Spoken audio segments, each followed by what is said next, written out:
Praise the lord. దేవునికి మహిమ కలుగును గాక.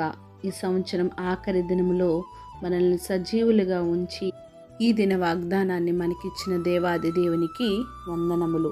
ప్రతిరోజు క్రమం తప్పక వాగ్దానాన్ని వీక్షిస్తున్న ప్రతి ఒక్కరికి యేసయ్య నామంలో ప్రత్యేక వందనములు. సబ్స్క్రైబ్ చేసుకొని అనేక మందికి షేర్ చేసి దేవుని మాటల ద్వారా బలపరచండి. ఈ దినమునకై ఏర్పాటు చేయబడిన దేవుని వాగ్దానము నిర్గమకాండము 34వ అధ్యాయము 8వ వచనము. అందుకు మోషే త్వరపడి నేల వరకు తల వంచుకొని నమస్కారము చేసెను. And Moses made haste and bowed his head toward the earth and worshipped. ఇక్కడ మోషే గారు ఎందుకు త్వరపడి నేల వరకు తల వంచి దేవునికి నమస్కారము చేశారు? ఎందుకంటే దేవుని యొక్క ఆగ్రహము, ఆయన యొక్క ఉగ్రత, ఆయన యొక్క కోపము ఆయన ప్రజలైన ఇశ్రాయేలీల మీద రగులు కొనకుండా జాగ్రత్తతో వెంటనే త్వరపడి ఆయనకు నమస్కారము చేసి ఆయన కటాక్షము వారిపై ఉంచమని వేడుకొన్నారు. మరి నేను శోధన వచ్చిన తరువాత దేవుని అడగడం కాదు కానీ దానిలో మనం పడకముందే దేవునిని మనం బ్రతుమాలుకోవాలి.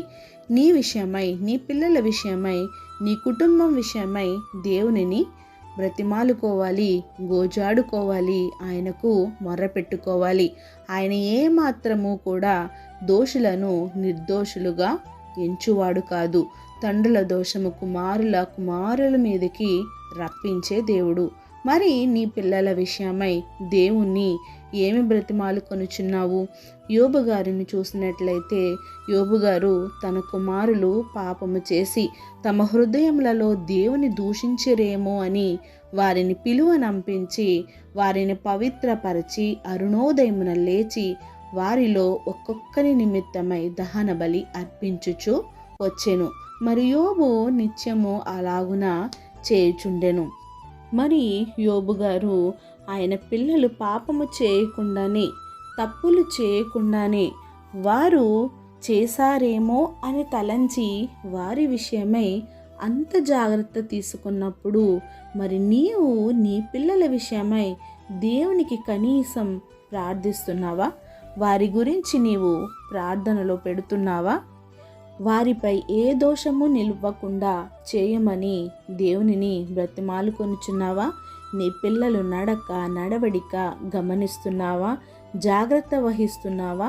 అంతా అయిపోయిన తరువాత దేవునిని బ్రతిమాలుకోవడం కాదు కానీ ముందుగానే నీవు వారు శోధనలో ప్రవేశించకుండా, నీ కుటుంబం శోధనలో పడిపోకుండా జాగ్రత్త పడాలి అంటే నీవు ముందుగా మేల్కొని ఉండాలి.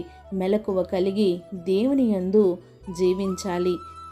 దైవ భయము కలిగి నీవు నీ కుటుంబము దేవునిలో దినదినము జీవించాలి. ఈ కొద్ది మాటలు దేవుడు దీవించునుగాక. ఈ వాగ్దానం మనందరి జీవితాల్లో నెరవేర్చబడాలని ఆశిస్తూ చిన్ని ప్రార్థన. మమ్మల్ని మిక్కిలిగా ప్రేమించిన మా ప్రియ పరలోకపు తండ్రి, మీరిచ్చిన వాగ్దానంలకే వందనాలు దేవా. ఎవరైతే ఈ వాగ్దానాన్ని విన్నారో వినిన వాక్యాన్ని వారి హృదయగదిలో భద్రపరుచుకొని వాక్యానుసారంగా నడుచుకునే భాగ్యాన్ని మా అందరికీ దయచేయండి తండ్రి ప్రభా. అవును ప్రభా, మేము శోధనలో పడకుండా నాయన మా మట్టుకు మేము తగ్గించుకొని నాయన నీ పాదాల చెంత చేరి మిమ్మల్ని గోజాడుకొని హృదయాన్ని మా అందరికీ దయచేయండి దేవా. మా కుటుంబాలను మేము సరిచేసుకొని భాగ్యమును మాకు దయచేయండి తండ్రి ప్రభా.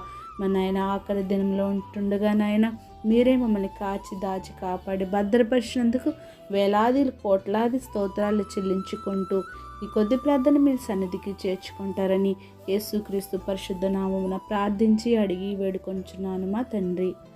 Amen. God bless you all.